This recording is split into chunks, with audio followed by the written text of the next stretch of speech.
Bihar ബി.ഡി ex post വിവാദത്തിൽ കടുത്ത നടപടിക്ക് കെപിസിസി. ഡിജിറ്റൽ മീഡിയ വിഭാഗം പിരിച്ചുവിടാനാണ് തീരുമാനം. കെപിസിസി അധ്യക്ഷൻ സണ്ണി ജോസഫ് ഡിഎംസി ചെയർമാൻ വി.ടി. ബൽറാമിനോട് വിശദീകരണം തേടി.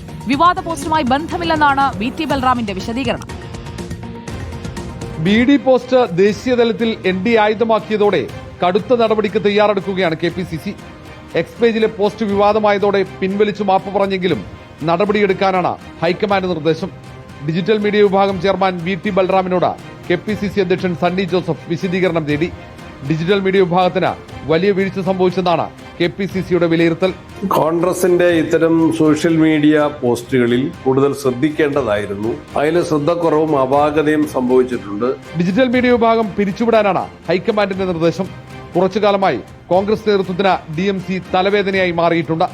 ലൈംഗിക അതിക്രമ ആരോപണങ്ങളിൽ രാഹുൽ മാങ്കൂട്ടത്തിലിനെ സംരക്ഷിക്കാൻ ഡിഎംസി അംഗങ്ങൾ ശ്രമിച്ചെന്ന് പരാതി ഉയർന്നിരുന്നു. മാങ്കൂട്ടത്തിലിനെ വിമർശിച്ച നേതാക്കളെ സൈബർ ഇടത്തിൽ ആക്രമിച്ചതും ഇതേ സംഘമാണെന്നും ആരോപണമുണ്ട്. ഈ സാഹചര്യത്തിൽ പ്രതിപക്ഷ നേതാവ് വി.ഡി. സതീശൻ ഉൾപ്പെടെ ഡിഎംസി പിരിച്ചുവിടണമെന്ന് ആവശ്യപ്പെട്ടിരുന്നു. റിപ്പോർട്ടർ, തിരുവനന്തപുരം.